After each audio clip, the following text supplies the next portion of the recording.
My first love as a child was swimming. Perhaps you've heard me mention this before. I could spend entire days in the water, you know those little wrinkly fingers you get and the wrinkly toes. And if you spend a lot of time at the pool, you get those little bloody footprints because they've been scraped off. That was me every summer. At the pool, at the beach, lake, river, creek, whatever, wherever there was water, I felt joy and what we often call belonging. I belonged to the water. I've even joked that sometimes I'd check my ribs for gills because part of me was quite sure I was at least a little bit mermaid. So fast forward to about 15 years ago when both of my children were still small. This is a story I'm not especially proud of, and I don't think I've actually shared it with them. We traveled to South Florida for vacation, a visit to see the big mouse, you know who I mean, and then some time at the beach. And perhaps you know that Florida beaches actually have to be replenished regularly, which means that the seafloor can be uneven in unexpected ways.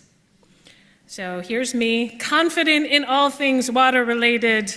I saw people out on the sandbar and thought, I can handle that. So I lifted my son, Thane, who was about 10 months at the time, and began wading towards where others were standing.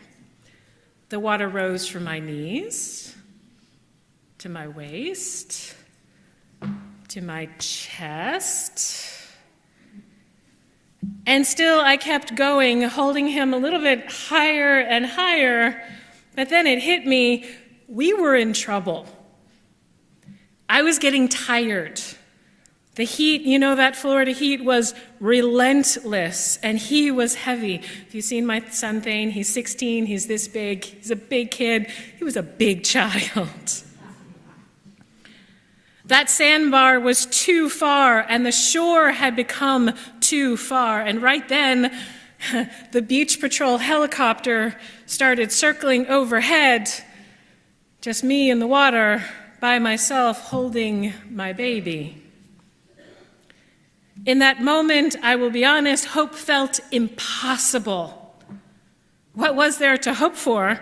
A stranger magically appearing to carry my child back for me?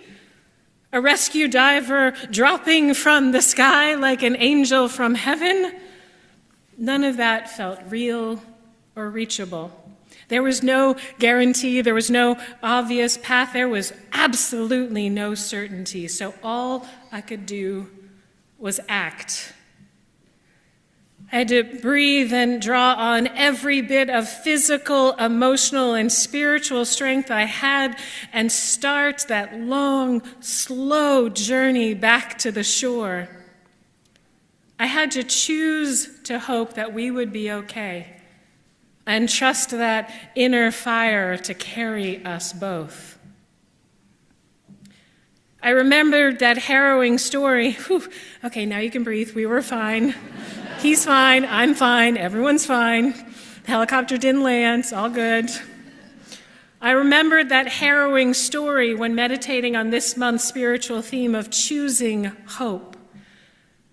Hope as an active verb, an energy, life-giving, and in this case, a life-saving force. Not a passive kind of hope, not the wait for inspiration kind of hope, not that greeting card, saccharine kind of hope. Hope is something that we do. Hope is something that we practice. Something we choose even when we feel like we're chest deep in uncertain waters, carrying our precious child in our hands.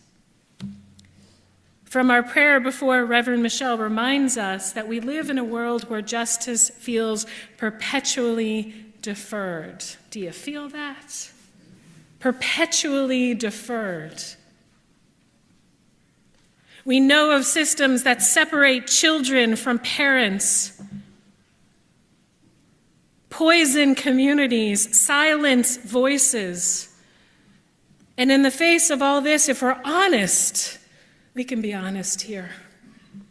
We wonder if our small efforts even matter. Oh, beloveds, it's tempting to think hope means feeling confident that everything will turn out okay. But that kind of hope collapses quickly under the reality, the weight of reality.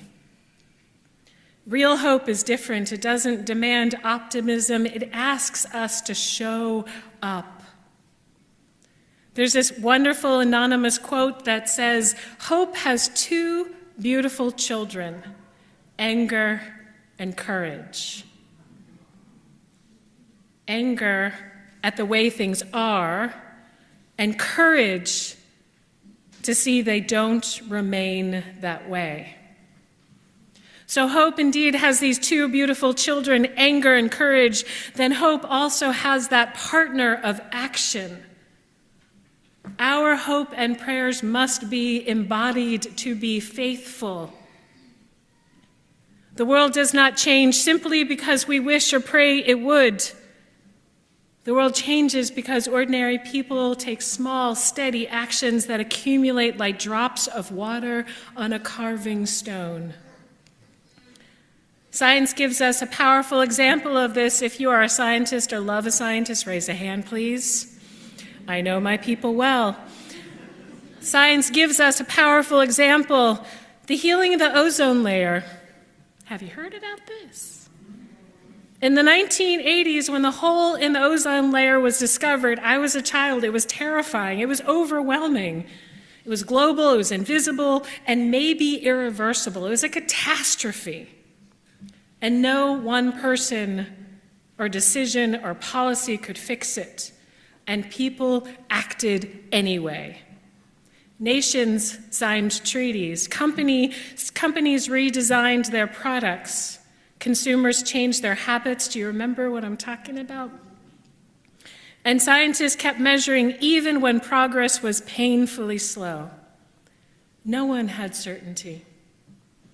And yet they behaved as though the future mattered. And the most extraordinary thing happened. The ozone layer began to heal. Look it up if you don't believe me. Because countless small acts rooted in commitment added up. That is what it means to work and hope with our hands. To let our work become a quiet, steady love letter to generations we will never meet. I love that idea. Our work and service like a love letter to generations we will never meet. And our annual mitten tree ritual is born from this same spirit. It tells the truth that while none of us can solve everything, all of us can do something. And when we do something together, our hope becomes a force. Hope shows up in mittens and meals. Hope shows up in letters to legislators and casseroles delivered to someone who's grieving. Hope shows up in the practice of showing up again and again, especially when we're tired, and I know we are tired. Justice isn't about winning quickly. There is no winning and losing. It's about remaining faithful, refusing to surrender to despair. Maybe that's what the heart of today's message is. Hope is what allows us to keep struggling with love. So with that, the love letters, those letters of hope written to future generations, I'll ask you to think about, what will your love letter say? What will your story of your life tell the world about what you believed was possible? Adrienne Marie Brown tells us we are in a war for imagination. Imagination is powerful. Let our hope fuel our imagination and action and service. So perhaps your love letter to future generations will say, I tried. I showed up. I offered warmth. I loved my neighbor. I believed we could build something better, and I acted as though it were true.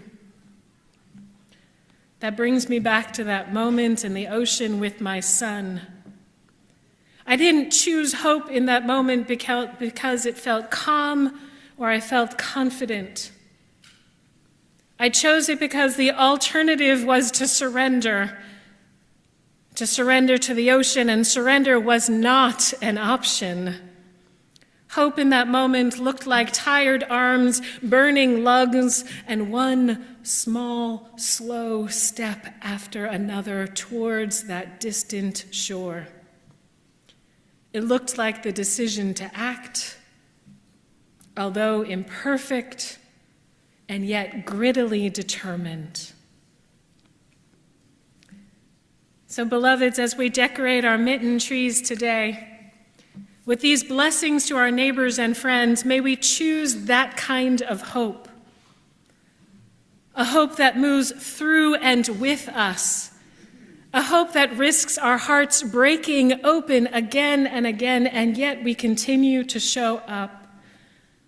A hope that acts as part of our covenant of service and compassion.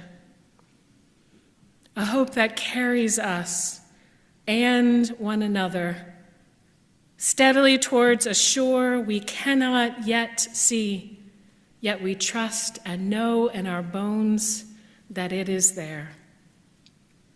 Amen. Ashe. And may it be so.